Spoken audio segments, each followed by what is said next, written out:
قل هل ننبئكم بالاخسرين اعمالا الذين ضل سعيهم في الحياة الدنيا وهم يحسبون انهم يحسنون صنعا، اور وہ سمجھ رہے ہیں کہ اب تو بڑے کامیاب ہیں،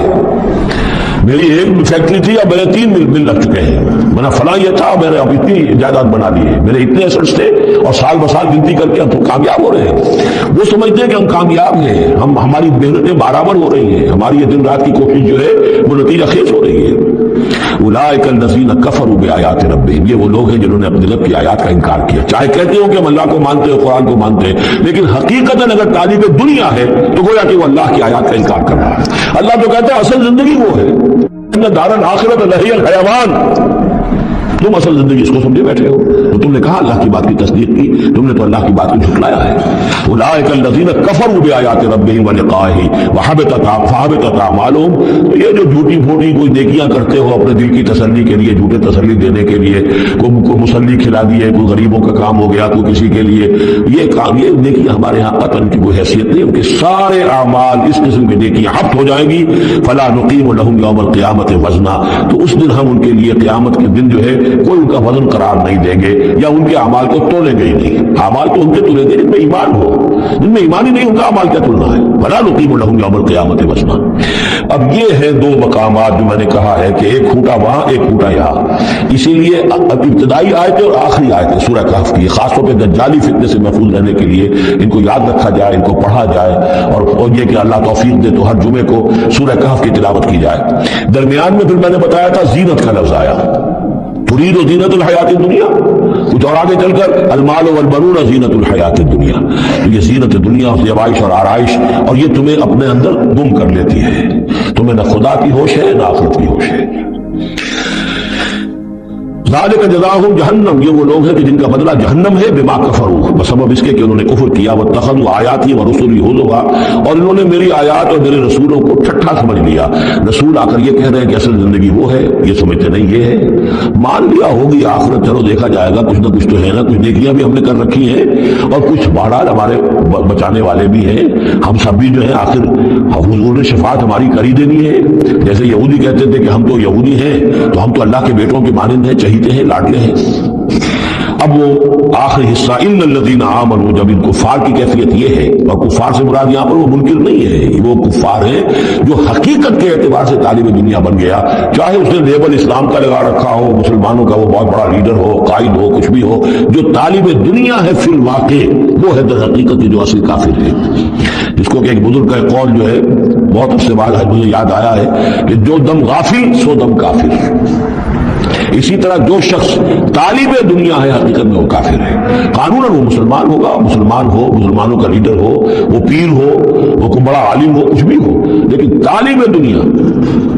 اصل طالب دنیا کا ہے یا آخرت کا، یہ طے کرنے والی بات ہے۔ ان الذین آمنوا وعملوا الصالحات کانت لہم جنات الفردوس نزلا،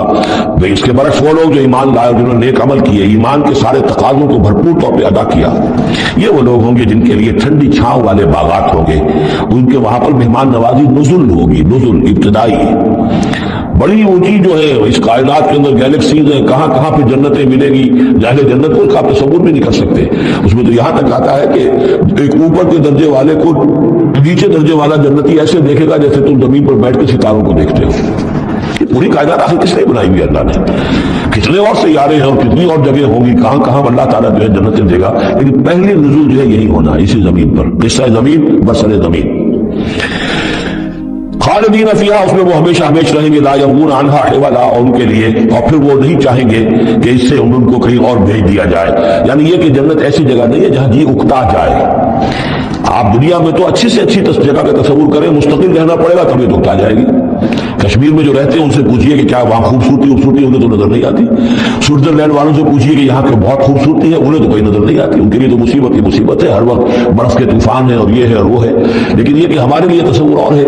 بدترین جگہ بھی دنیا کے اندر جو ہے وہ ایسی ہے کہ جہاں تھوڑی دیر کے لیے آدمی جائے گا تو وہاں اسے کچھ چینج کی وجہ سے کچھ ریکریشن ہو جائے گی، لیکن زیادہ دیر ٹھہرنا پڑے گا تو مصیبت ہو جائے گی۔ اب بہترین جگہ بھی وہ ہے کہ جہاں مستقل رہنا پڑا تو پھر یہ کہ وہ اس کے لیے بور ہو جائے گا وہ، لیکن جنت ایسی جگہ ہے کہ وہاں سے پھر آدمی کہیں ٹلنا نہیں چاہے گا۔ دو آخری آیات، اب یہ پھر توحید کے دو بہت بڑے خزانے۔ قل لو كان البحر مدادا لكلمات ربي لنفد البحر قبل ان تنفد كلمات ربی ولو جئنا بمثله مددا۔ سورہ بنی اسرائیل کی آیت میں اللہ کے اسماء کا ذکر تھا، قل ادعوا الله او ادعوا الرحمن ایما تدعوا فله الاسماء الحسنى۔ یہاں اللہ کے کلمات کا ذکر ہے۔ کلمات سے مراد کیا ہے؟ اللہ کی ہر شے جو اس نے پیدا کی ہے اس کے ایک کلمہ کن کا ظہور ہے، کل مخلوقات اس کے کلمات ہیں۔ تو کیا کوئی انسان ہے جو اللہ کی جملہ مخلوقات کا احاطہ کر سکے؟ اگر زمین کا پورا سمندر جو ہے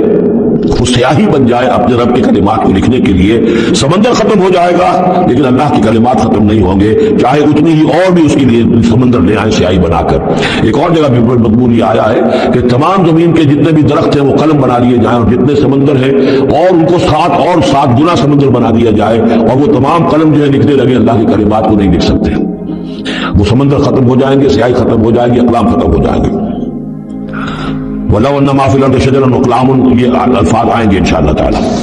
قُل لَوْ كَانَ الْبَحْرُ مِدَادًا لِكَلِمَاتِ رَبِّي لَنَفِدَ الْبَحْرُ قَبْلَ أَن تَنفَدَ كَلِمَاتُ رَبِّي وَلَوْ جِئْنَا بِمِثْلِهِ مَدَدًا۔ اور آخری آیت وہاں اللہ تعالیٰ کی شان، قُلِ الْحَمْدُ لِلَّهِ الَّذِي لَمْ يَتَّخِذْ وَلَدًا وَلَمْ يَكُن لَّهُ شَرِيكٌ فِي الْمُلْكِ وَلَمْ يَكُن لَّهُ وَلِيٌّ مِّنَ الذُّلِّ وَكَبِّرْهُ تَكْبِيرًا۔ اب شکل کیا ہوتی ہے شرک میں؟ یا تو اللہ کو اوپر سے اتار کر نیچے لے آتے ہیں، انسانوں کی صف میں مخلوقات کی صف میں کھڑا کر دیا، یا انسانوں میں سے کسی کو اٹھا کر اور خدا کے برابر کر دیا۔ وہاں اس کی نفی ہے، اللہ کا بلند مقام۔